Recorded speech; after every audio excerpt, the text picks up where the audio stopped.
On the last episode of Naruto Shippuden, we were promised to see a new move called Izanami that Itachi spoke of. Do we see it in the new exciting chapter?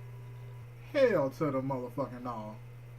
Instead, we get to see a full chapter of Kabuto flashbacks that I have to say I did not care about. Unless it's going to advance the story along some type of way, I could care less about his past. I won't go into detail about this chapter because I didn't like it that much, but I actually just want to ask some people a question. Like, if you're watching this, I want to ask you a question. Now, I read this chapter today when I was in class or whatever. Yeah, fuck learning.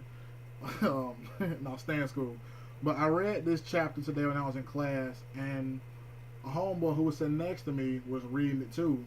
And he turned to me and he said, "Hey man, do you think Kabuto really is a villain?" And I was like, what you mean, bro? Like, why wouldn't he be a villain? And then he was like, no, because I think he's more of a Byronic hero. And I was like, what you mean, like, like Lord Byron's work? Yeah, he was thinking that Kabuto's characteristics are more closely to that of a Byronic hero. And as I started looking up, like, the definition of a Byronic hero, I found myself thinking, like, wow, that kind of does sound like Kabuto. Like, I can actually just read some of these off now. Like, usually a Byronic hero has these type of traits. Right? Arrogant, cunning, and able to adapt. Cynical, right? Disrespectful of rank and privilege.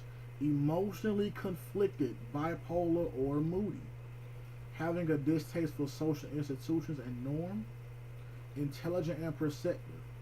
Jaded and world-weary, mysterious, magnetic, and charismatic, self-destructive, treated as an exile, outcast, or outlaw. I really believe that to be the traits that Kabuto has. Now, I'm not saying I think Kabuto is a Byronic character at all. I'm just saying the traits of a Byronic character sort of mirror his traits.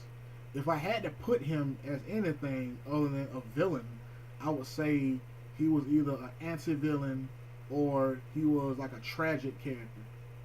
You know what I'm saying? But because I think the way the story's being written now, we're supposed to have some type of sympathy for this guy, which is kind of like, it's kind of hard to when you see like the character of Naruto, who has every reason to just like be the villain right now, but he isn't. You know what I'm saying? So like, Kabuto, I don't care how hard you think your life was, everybody suffers. You know what I mean? So it's like, I don't understand the whole we gotta feel some type of sympathy for him. It was the same thing that happened with Gin Ichimaru from Bleach. It's like all of a sudden towards the end, it was like, oh yeah, when he died, we was told about, oh, we gonna miss that character. Well, not really. He was a dick up until they left the Soul Society to him dying. So it's like, I don't really. Not really that disturbed by his death. Don't give a fuck. But this is the review for this chapter. Like I said, I didn't like it too much, so I'm not gonna go on about it. But yeah, I hope you guys think about that question that my buddy Andy asked me, and I'll see you guys next Wednesday.